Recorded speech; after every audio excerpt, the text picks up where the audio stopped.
नमस्कार विद्यार्थी मित्रांनो, दर्पण अकॅडमीच्या या यूट्यूब चॅनलवर मी तुम्हा सर्वांचं मनापासून स्वागत करतो। आज आपल्याला राष्ट्रीय उत्पन्न ही संकल्पना समजून घ्यायची आहे। बघा, हा टॉपिक तेवढा अवघड नाहीये, तुम्हाला वाचण्यामध्ये अवघड वाटला असेल, पण जर तुम्ही समजून घेण्याचा प्रयत्न केला तर हा एक खूप सोपा टॉपिक आहे आणि याच्यावर आयोग वारंवार प्रश्न विचारत असतो आणि हे खूप सोपे प्रश्न असतात। आपल्याला त्या संकल्पना पूर्णपणे माहित नसल्यामुळे आपल्याला ते थोडं कठीण जाते। बघा, राष्ट्रीय उत्पन्न म्हणजे काय, थोडक्यात जर आपण बघितलं तर एखाद्या देशामध्ये जे उत्पन्न घेतलं जाते म्हणजे कोण, त्या राष्ट्रीय उत्पन्नाचा भाग तुम्ही आम्ही सर्वजणच असणार आहोत। ठीक आहे, म्हणजे समजा फॉर एक्झाम्पल तुमचा एखादा बिझनेस आहे, तर त्या बिझनेसच्या माध्यमातून तुम्ही काही पैसे कमवता, ते कमवलेले पैसे तुम्ही कुठेतरी खर्च करता, म्हणजे हे सगळं गव्हर्नमेंटच्या लक्षामध्ये राहते बरं, म्हणजे हे सगळं त्यांच्या कॅल्क्युलेशन मध्ये असते। ते कशा पद्धतीने, ते पद्धतींमध्ये बघायचे आपल्याला की उत्पन्न मोजण्याच्या पद्धती कोणत्या आहेत ते आपल्याला तिथे समजणार आहे। थोडक्यामध्ये असं, जसं तुमचा व्यवसाय आहे आणि तुम्ही व्यवसायाच्या माध्यमातून काही पैसे कमवत आहात, तसंच इतरांच्या बाबतीतही, म्हणजे भारतामध्ये किंवा एखाद्या ठराविक देशामध्ये जिथले जे उत्पन्न संस्था आहेत किंवा औद्योगिक संस्था आहेत किंवा सेवा संस्था आहेत, त्यांनी इन्कम किती केलेली आहे ह्या पद्धतींच्या आधारावर काय करू शकता, तुम्ही त्या देशातलं उत्पन्न मोजू शकता। आता राष्ट्रीय उत्पन्न मोजताना राष्ट्रीय उत्पन्नाच्या पद्धती आहेत, ती म्हणजे एक उत्पन्न पद्धत,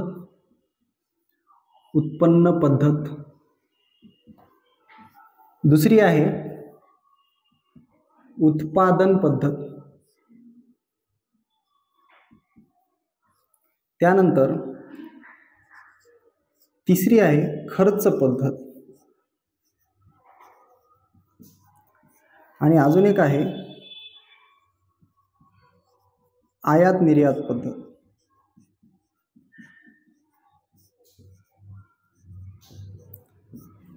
बघा, उत्पन्न पद्धतीचं जर उदाहरण बघायचं झालं तर समजा तुम्ही कशाचं तरी प्रोडक्शन करता, ठीक आहे, आणि समजा फॉर एक्झाम्पल तुमची ब्रेडची कंपनी आहे आणि त्या ब्रेडच्या कंपनीच्या माध्यमातून समजा तुम्ही एक ब्रेडचं पॅकेट विकलेलं आहे आणि कस्टमरनं तुम्हाला 10 रुपये दिलेले आहेत, तर ते तुमचं काय झालेलं आहे, उत्पन्न आहे। ठीक आहे, उत्पन्न किती आहे, 10 रुपये। उत्पादनामध्ये जे काय म्हणू शकता तुम्ही, मूल्यवर्धन, ठीक आहे, याच्यामध्ये मूल्यवर्धन मोजले जाते।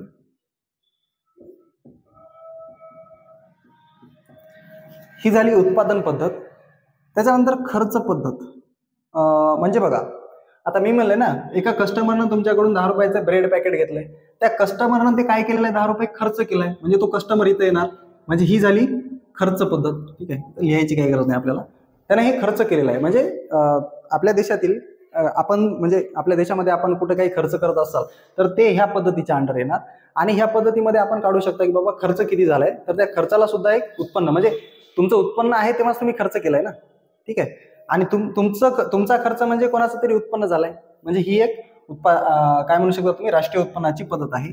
ही चौथी जी पद्धत आहे, याच्यामध्ये भारतामध्ये आयात किती झाली आणि भारतातून बाहेर निर्यात किती झाली, या दोघांची वजाबाकी करून ही पद्धत काढली जाते। पण ही मेथड सायंटिफिक नाही। आयोगाने याच्यावर प्रश्न विचारलेला आहे की राष्ट्रीय उत्पन्न समिती भारतामध्ये उत्पन्न मोजताना खालीलपैकी कोणत्या पद्धतींचा वापर करते किंवा करत नाही, तर हे 4 ऑप्शन असतात। कोणत्या पद्धतीचा वापर करत नाही म्हणलं तर आयात निर्यात पद्धतीचा, आणि खालीलपैकी कोणत्या पद्धतींचा वापर करते म्हणलं तर तुम्हाला खाली काय असतील, मल्टी ऑप्शनल असतील, म्हणजे काय, 1 आणि 2, 2 आणि 3, 2, 3, 4 किंवा 1, 2, 3। आपला ऑप्शन काय असणार आहे, 1, 2, 3। हा प्रश्न खूप वेळा विचारलेला आहे आयोगानं, लक्षात राहायला पाहिजे तुमच्या। फक्त उत्पन्न पद्धत, उत्पादन पद्धत आणि खर्च पद्धत या 3 पद्धतींचाच वापर भारतामध्ये केला जातो, आयात निर्यात पद्धतीचा वापर केला जात नाही। हे MCQच्या अनुषंगाने तुम्ही लक्षात ठेवू शकता। बघा, यानंतर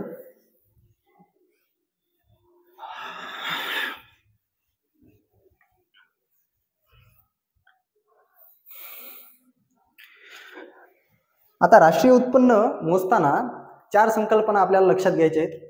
त्यातली पहिली GDP, दुसरी GNP, तिसरी NDP आणि चौथी असणार आहे NNP। GDP म्हणजेच काय, ग्रॉस डोमेस्टिक प्रोडक्ट, त्यानंतर ग्रॉस नॅशनल प्रोडक्ट, त्याच्यानंतर नेट डोमेस्टिक प्रोडक्ट आणि शेवटचं नेट नॅशनल प्रोडक्ट. आता यांचं जर मराठीमध्ये बघितलं आपण, स्थूल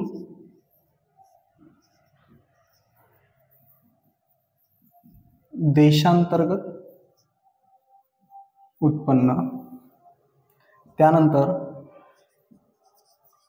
स्थूल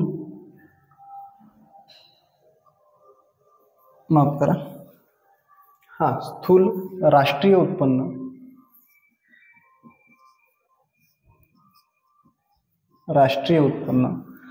त्यानंतर निव्वळ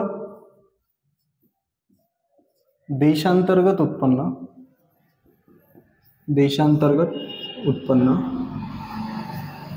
त्यानंतर निव्वळ राष्ट्रीय उत्पन्न.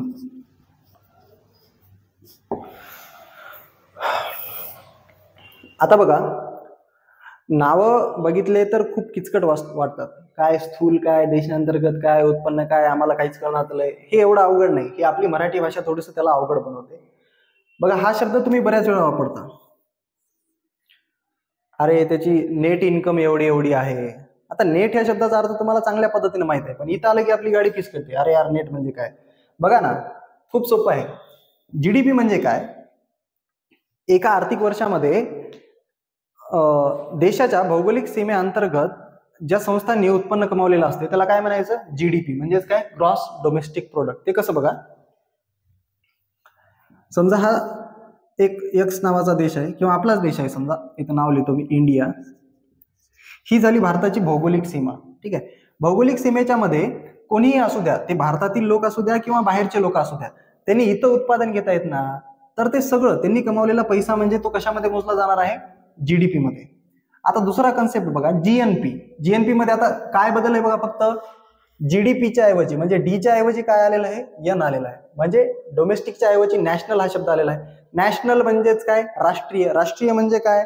आपण इथले नागरिक आहोत ना. बघा, आता भारतामध्ये आपण म्हणलेलं आहे की नागरिक पण पैसा कमवत असतील आणि प्लस परकीय लोक सुद्धा पैसा कमवत असतील. नागरिकांनी आणि परकीयांनी भौगोलिक सीमेमध्ये पैसा कमवलेला तो सगळा कशामध्ये मोजला जाणार आहे? जीडीपी मध्ये. आणि आता नागरिकांनी भारतामध्ये पैसा कमवलाय आणि आपल्याच भारतातल्या नागरिकांनी दुसऱ्या एका देशामध्ये पैसा कमवलाय, तर तो पैसा भारतामध्ये इम्पोर्ट केला जाणार. ठीक आहे. म्हणजे बाहेरून आपल्या देशात आणला जाणार. आणि परकीय लोकांनी जो भारतामध्ये पैसा कमवलाय ते एक्सपोर्ट करून बाहेर घेऊन जातील. मग जीएनपी म्हणजेच काय तुम्ही म्हणू शकता? GNP is equal to GDP plus X minus M. Export minus import. आपण एक्सपोर्ट किती केलंय त्याच्यातून इम्पोर्ट मायनस करायचा आणि जीडीपी जशाला तसा, तर आपल्याला काय भेटणार आहे? जीएनपी. बघा, जीडीपी वरच बेस्ट जीएनपी आहे. फक्त फरक काय आहे ह्याच्यामध्ये आपण बघतो, भारताच्या भौगोलिक सीमेमध्ये कोणीही उत्पादन घेऊया ह्याच्यामध्ये मोजलं जाणार. ह्याच्यामध्ये भौगोलिक सीमेचं काही बंधन नाही. ते भारतातील नागरिक पाहिजे, म्हणजे त्यांनी भारतामध्ये पैसा कमवू किंवा बाहेर कमवू. आणि भारतामध्ये ज्या परकीय नागरिकांनी पैसा कमवलेला आहे ते इथं उत्पादन करून बाहेर घेऊन जातील, तर ते आपल्या काही कामाचं नाही. ठीक आहे. ते त्यांच्या देशाचं उत्पन्न झालं. कशामध्ये? जीएनपी मध्ये. म्हणजे जीएनपी मध्ये आपल्याला फक्त भारतातल्या नागरिकांनी भारतामध्ये तसेच भारताच्या भौगोलिक सीमेच्या बाहेर दुसऱ्या कुठल्याही देशामध्ये जे उत्पन्न कमवलेलं आहे ते सगळं कशामध्ये येणार आहे? जीएनपी मध्ये. त्यानंतर बघा, एनडीपी. एनडीपी म्हणजे काय? Net domestic product. निव्वळ देशांतर्गत उत्पन्न. आता एनडीपीचा डायरेक्ट संबंध याच्यासोबत आहे, कारण की डी इथंही आहे बघा, डी इथंही आहे. दोन्ही डोमेस्टिक प्रोडक्ट आहेत, पण हा कोणता आहे? Gross domestic product. हा आहे नेट डोमेस्टिक प्रोडक्ट. म्हणजे बघा कसं, असं म्हणू शकता आपण, समजा तुम्ही एक्स ह्या ठिकाणी राहायला आहात, म्हणजे हे तुमचं घर आहे समजा, आणि तुम्ही इथून वाय ह्या ठिकाणी कामाला जाता. ठीक आहे. आणि हे ठिकाण तुमच्या घरापासून समजा 15 ते 20 किलोमीटर आहे, 15 ते 20 किलोमीटर आहे. आणि तुम्हाला तिथं जायला तुम्ही बसने प्रवास करून जात असाल किंवा तुमच्या टू व्हीलरच्या माध्यमातून जात असाल, आणि त्याचा खर्च तुम्ही ज्या ठिकाणी काम करता ना त्या ठिकाणची संस्था देत नाही. म्हणजे समजा तुम्ही एखाद्या कंपनीमध्ये काम करता, ठीक आहे, एका कंपनीमध्ये काम करता, ती कंपनी तुम्हाला 20,000 पेमेंट ऑफर करत असेल, ठीक आहे, 20,000 रुपये, आणि बाकी काही नाही, मग तुमचा यायचा खर्च तुम्हालाच द्यायचा आहे.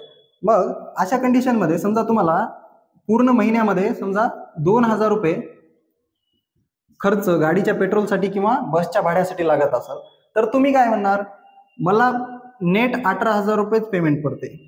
का? कारण की तुमचे 2,000 रुपये तसेही खर्च चालला.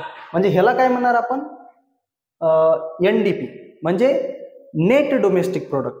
आता हा झाला NDP, पण तुम्हाला ह्याच्यामध्ये जर समजा एखादी गोष्ट कळायला नसेल की या डीचं काय करायचं, तर हे फक्त तुमच्याबद्दलच आहे का? नाही, तो भारताचा नागरिक नसला तरीही चालेल, पण त्यानं भारताच्या भौगोलिक सीमेमध्ये ही गोष्ट केलेली आहे, म्हणून तो NDP. ठीक आहे. त्यानंतर चौथा कन्सेप्ट आहे बघा NNP.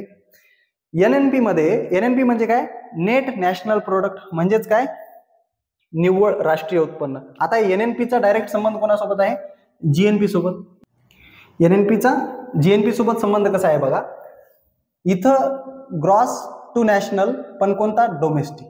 इथं ग्रॉस टू नॅशनल पण कोणता, नॅशनल, ग्रॉस टू नेट कोणता, नॅशनल. तो कसा बघा, आता GNP म्हणजे काय आपण बघितलेलं होतं, ग्रॉस नॅशनल प्रोडक्ट म्हणजे कसं की भारतातले जे नागरिक आहेत त्यांनी भारताच्या भौगोलिक सीमेमध्ये कमवू द्या किंवा भारताच्या भौगोलिक सीमेच्या बाहेर जाऊन काही प्रॉफिट कमवू द्या, ते पूर्ण कशामध्ये मोजला जाणार आहे, GNP मध्ये. आणि इथं ती जी इन्कम आहे फक्त ती ग्रॉस न करता आपण काय केलेली, नेट केलेली आहे. म्हणजे समजा की त्याला ती इन्कम कमवताना त्याचा काही खर्च होत असेल, बरोबर आहे ना. आता ह्याच्यापेक्षा एक चांगलं उदाहरण बघायचं झालं तर बघा कशा पद्धतीनं नेट आणि डोमेस्टिक मधला फरक कसा असतो बघा, नेट आणि ग्रॉस मधला फरक कसा असतो बघा. समजा तुमचं गॅस सिलेंडर आहे, गॅस सिलेंडर, ठीक आहे. गॅस सिलेंडरचं टोटल वजन समजा 30 किलोग्राम असेल, तर ह्याला काय मानलं जातं, ग्रॉस वेट. बघा तुमच्या सिलेंडरवर एक ग्रॉस वेट आणि एक नेट वेट असते, आणि एक असते नेट वेट, ते असेल समजा 13 kg, हे असणार आहे नेट वेट. ते कशा पद्धतीने बघा, 30 किलोग्राम वजन कशाचं आहे, ती गॅस सिलेंडरची टाकी प्लस त्याच्यामध्ये असलेला गॅस म्हणजे काय, ग्रॉस वेट. आणि नेट वेट म्हणजे काय, त्याच्यामध्ये आपल्याला काय पाहिजे, सिलेंडरची टाकी घेऊन काय करणार, आपल्याला गॅस पाहिजे ना, मग तो नेट प्रोडक्ट किती आहे त्याच्यामध्ये, 13 kg. आता हे मी प्रोडक्टच्या बाबतीमध्ये सांगितलंय, तुम्हाला पैशाच्या बाबतीत सांगतो बघा. एखादा चहा विकणार आहे, X नावाचा एक व्यक्ती काय करतो, चहा विकतो. तो दिवसातून 10 कप चहा विकत असेल, ठीक आहे, आणि 1 कप चहा 10 रुपयाला असेल, तर त्याचं इन्कम किती झालं दिवसाचं, 100 रुपये झालेलं आहे. पण हे त्याचं ग्रॉस इन्कम झालंय. ग्रॉस इन्कम कसं म्हणायचं, कारण की चहा काय डायरेक्ट, म्हणजे बघा ना, चहा बनवण्यासाठी त्याला काय लागलेलं आहे, साखर लागली, पत्ती लागलेली आहे, चहा पत्ती, पुन्हा गॅस लागलेला आहे, ठीक आहे, इंधन लागले ना, ह्या सर्वांचा पण खर्च आहे ना काहीतरी.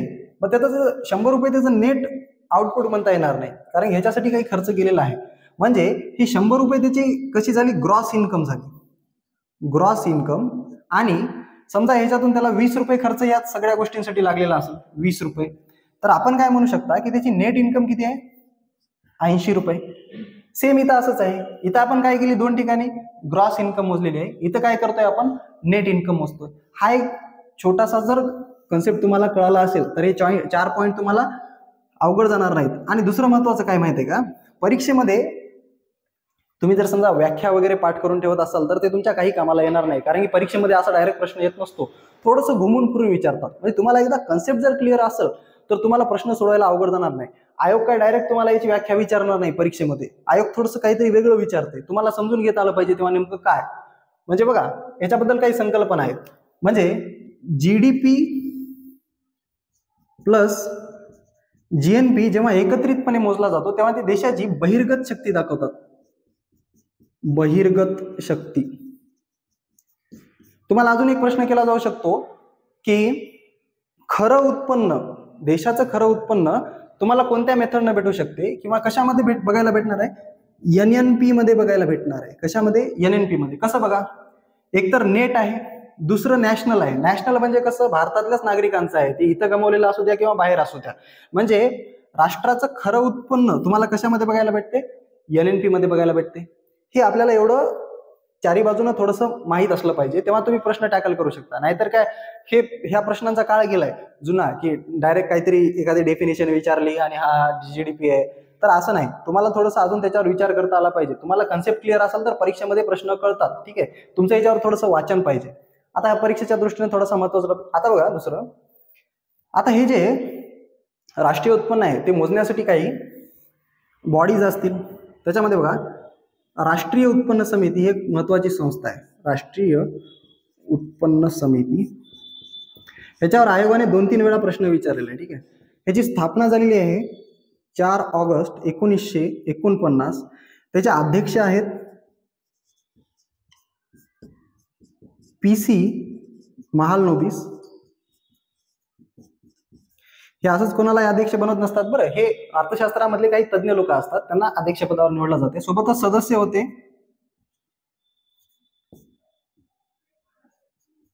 गाडगीळ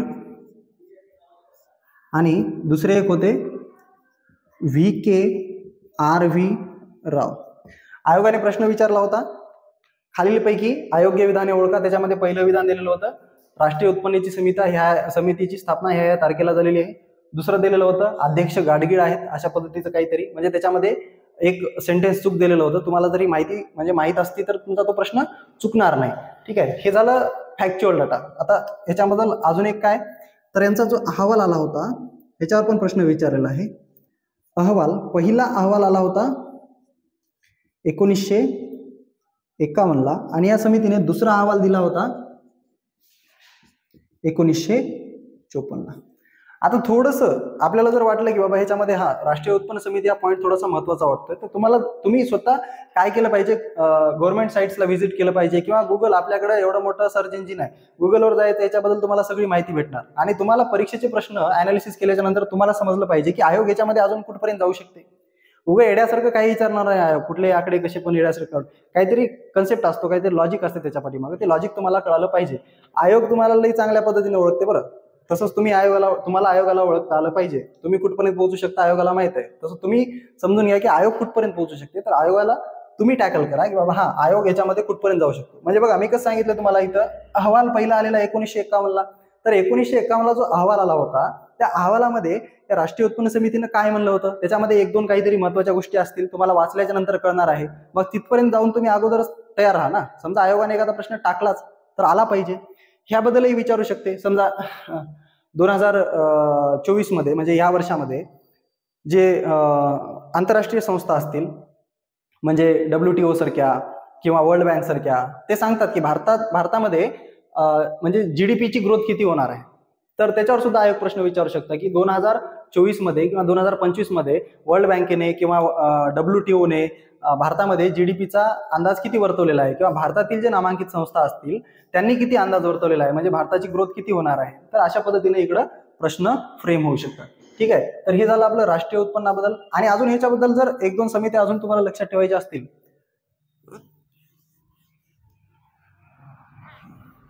तर एक आहे NSSO